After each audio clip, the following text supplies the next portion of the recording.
left Harvest Plains Church for an afternoon duck hunt. There's not much harvesting going on the plains right now. It is a flood. We were talking to a farmer at church this morning. He's never seen anything like this in his life. There's water everywhere, and a lot of crops are not going to get out. We are primarily hunting a diver duck slough, hoping to get some canvasbacks along with a mixed bag, but we'll see what happens.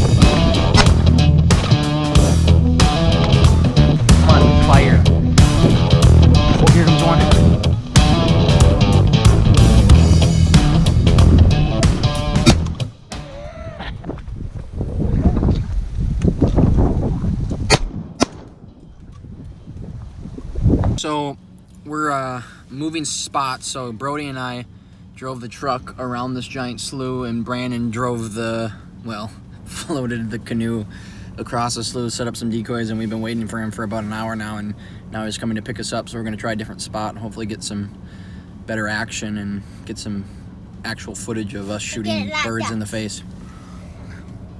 Hello.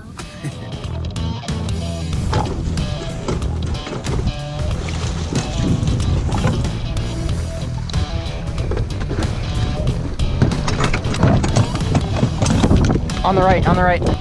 Tree coming in. Oh, this one's gonna do it. Do it! Oh! Oh, they're gonna do it. Here they come.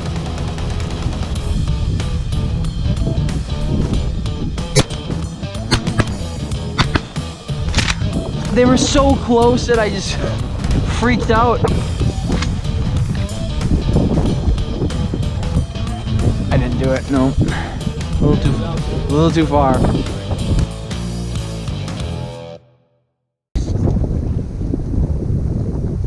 Gosh, they're going with the wind. They're going so fast.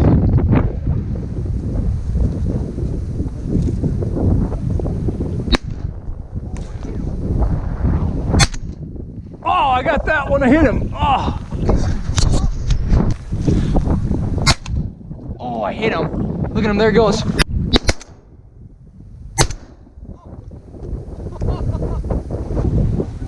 Oh! It's like hitting the wind and blowing out.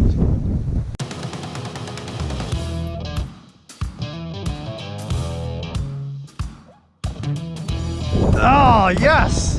Bro, I'm smacking some ducks.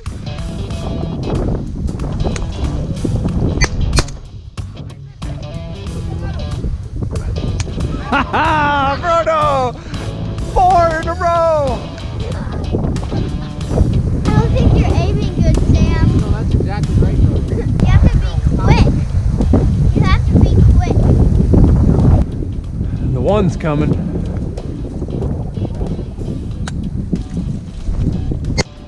There! Nice. Here's one coming straight in.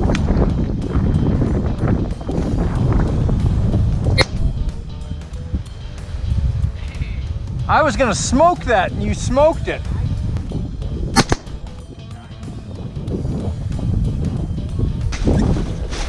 This one might come in.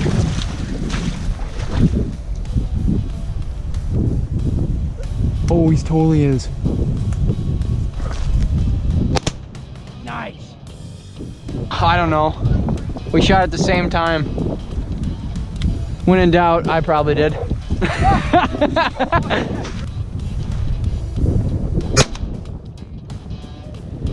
Dead. Drake.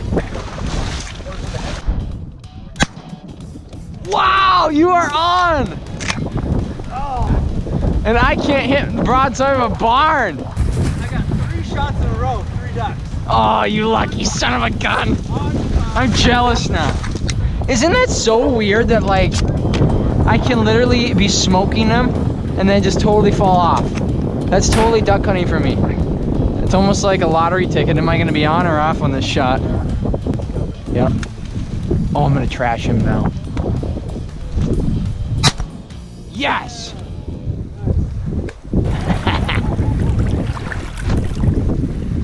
Got him. I'm back. The Sam is back. I'm back, baby. One coming from the right. Two of them. Coming in hot. Low.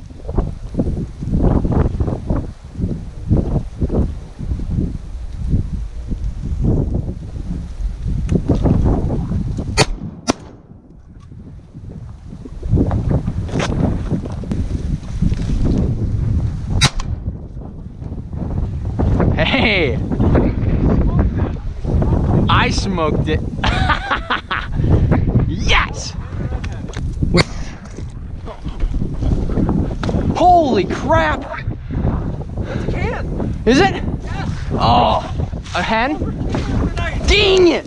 And I wasn't ready. I didn't know where you were talking about. I'm like, Didn't even get a second shot off. should I get him? That thing, big red head, right? Looks like it. Looks like he's about toast. Dang! They were cruising. Oh, I almost could I have. want to find that duck. And get hypothermia in a matter of minutes, and you can die pretty quick. Your body gets too cold and dies. It's really dangerous. A good adventure. We got a 2-man limit of ducks. We kept the 6-year-old happy and warm, at least for most of it.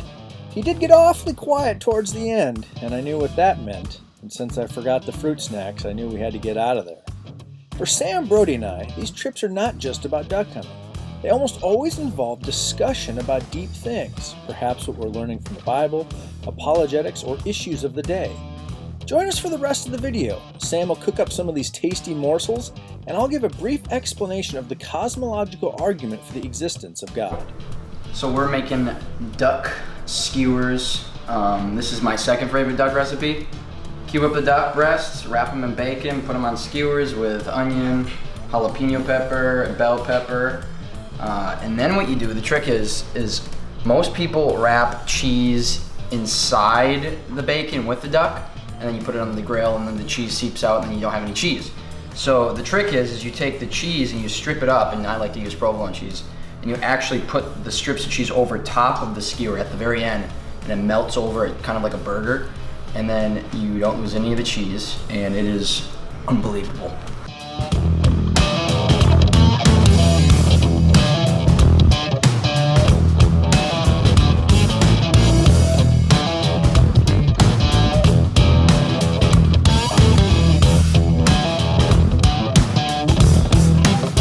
Lord, thank you for this awesome hunt and this delectable duck. I want the bear. Baby duck. So, what's your verdict, Sam? Delightful. Delightful. What do you think, Broads? So yummy. Is God out there, or is the material universe all that there is? Are we really just a product of matter and chance, or is there a God? I'm going to give you the cosmological argument for the existence of God. It has 2 premises and a conclusion. The first premise is this: whatever begins to exist has a cause. The second premise is the universe began to exist, and the conclusion, therefore, that the universe has a cause. So premise 1, whatever begins to exist has a cause. Now the rebuttal to this is that something can pop out of nothing for no reason. But our own human experience has shown us that this is not the case. In other words, we do not see things popping out of nowhere for no reason. And scientific discovery over the ages has also shown that we do not see something popping out of nothing. A famous Christian philosopher named William Lane Craig likes to give this example. To say that something is popping out of nothing is worse than magic. Because at least with magic, you have the magician and you have the hat when he pulls the rabbit out. But the idea that the universe could pop into existence out of nothing is worse than magic. So premise 2, the universe began to exist. The rebuttal to this is that the universe has existed eternally in the past. But there's great evidence to show that that is not the case. One is the second law of thermodynamics. In other words, that everything moves from order to disorder. The second law of thermodynamics tells us that eventually all energy in the universe will be spread out evenly. This is called heat death. Well, if the universe existed eternally in the past, we would be at heat death right now. But we're not. And so that is evidence that the universe was caused and is not eternally existent in the past. A lot of leading cosmologists have stated very emphatically that they believe the universe has not existed eternally in the past. In 2003, three of the world's leading cosmologists, Brody, Guth, and Vilenkin, made an earth-shattering discovery. They discovered that since the universe is expanding, that no universe that is on average expanding could be past eternal. Vilenkin had this to say about what this meant. It is said that an argument is what convinces reasonable men, and a proof is what it takes to convince even an unreasonable man. With the proof now in place, cosmologists can no longer hide behind the possibility of a past eternal universe. There is no escape. They have to face the problem of a cosmic beginning. So we see that the universe began to exist. The universe has a cause. And I would say plausibly that the cause of the universe is these 5 things. It's spaceless, timeless, it's uncaused itself, a first uncaused cause. It's immaterial because it created material, and it must be unimaginably powerful. What human beings have typically thought of as possessing these 5 things is God.